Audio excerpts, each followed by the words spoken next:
po, ako pala si Martinang Aya El Shapo at nandito na tayo sa Araling Panlipunan 4, Quarter 1, Week 5. Kumusta na mga bata? Anong ginagawa niyo habang nasa bakasyon? At ating pag-aaralan ang heograpiya at pisikal, klima at panahon. Ano ba ang mga ito? Ano ba ang heograpiya o klima o panahon?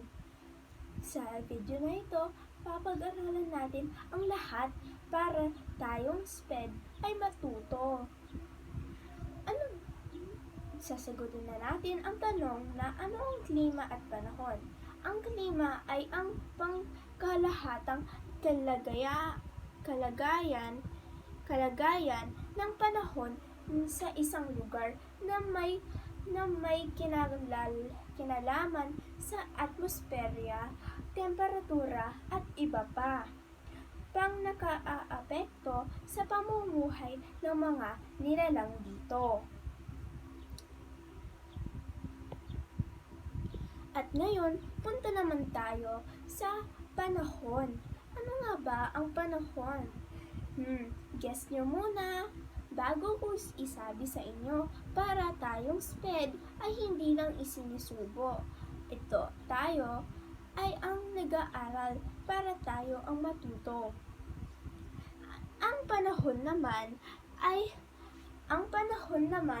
tumutukoy sa kalagayan ng kapaligiran, halimbawa, tag-ulan at tag-init. Ito ay pansamantalang lagay at ng atmosfera sa isang lugar na maaaring magbago oras-oras. Imagine nyo yun, ang panahon ay pwedeng magbago ng oras-oras hanggang 9 o'clock, hanggang 12 o'clock, pwede, kaya maging handa sa laging anong panahon. Kaya ang Pilipinas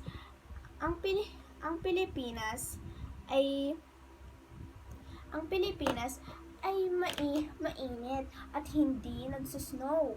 Ang kanyang panahon lang ay ang tag-ulan at ang tag-init. Bakit ba kaya?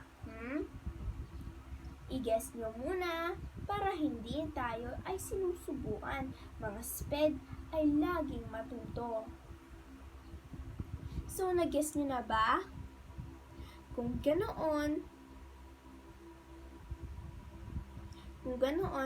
kasi tayo ay malapit sa Ecuador. Ano ba ang Ecuador? Siya ay isang guhit na parang nagkukuha ng init. Ang Pilipinas ay malapit sa Ecuador kaya mainit at tag-init at tag-ulan lang ang ating panahon. Kaya kung tama ang sagot, magaling! Tayong SPED ay laging matuto.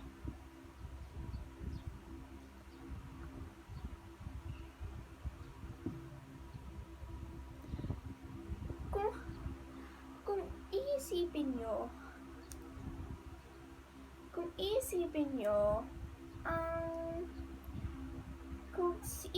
nyo, kailan ba nagiging tag-araw at kailan ba nagtatag-ulan? Guess nyo na! Tama!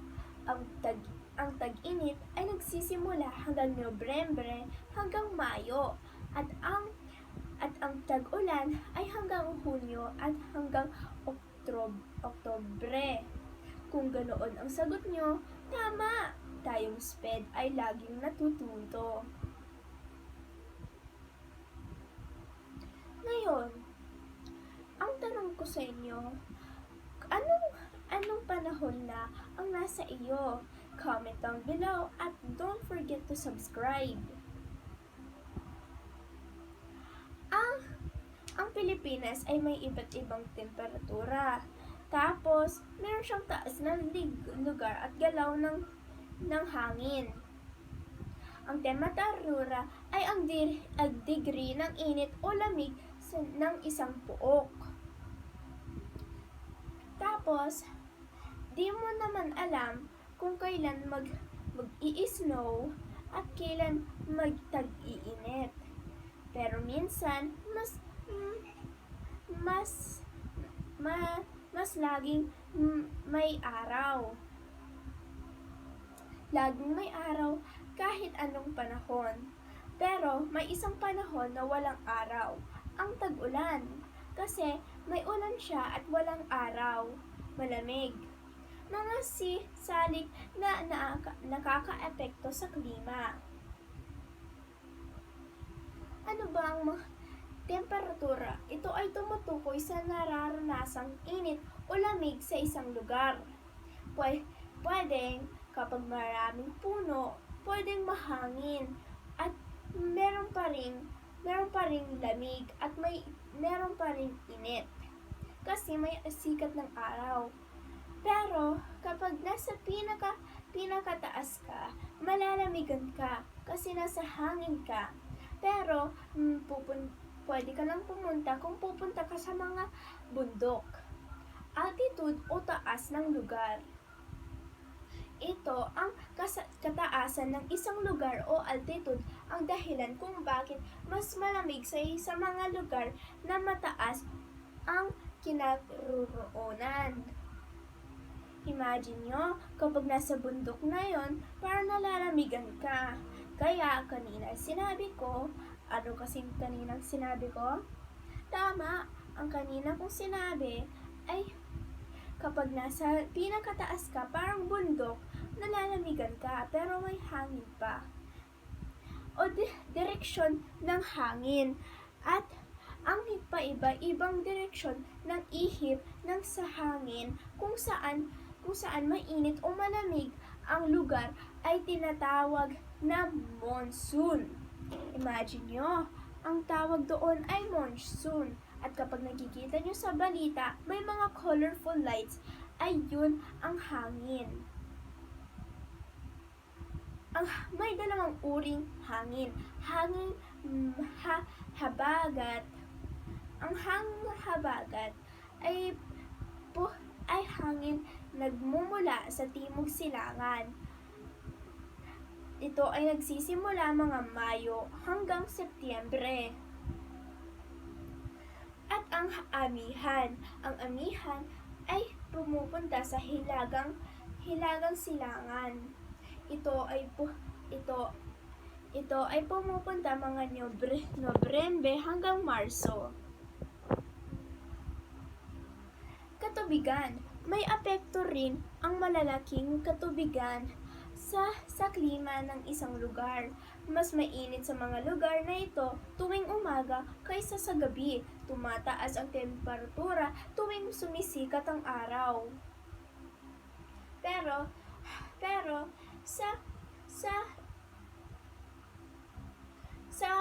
gabi, ano kaya ang dagat naman ay may low pressure at ang kagubatan ay high pressure. Dami ng ulan. Nakabatay sa dami ng ulan, tinatanggap ng isang lugar ang uri ng klimang nararanasan sa bansa. Kung makikita nyo, may mga iba't ibang mga colors. May mga simbolo yan. Number 1, ang init. Number 2, ang tag-ulan. Number 3, ang pag-snow. Number 4, ang paghulog ng mga leaves. Gano? Yan ang mga seasons dito.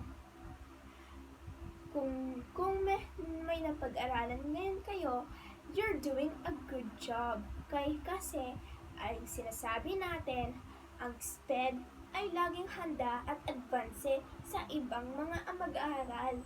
Kung ganoon, laging matuto. Magandang have a nice day and be safe.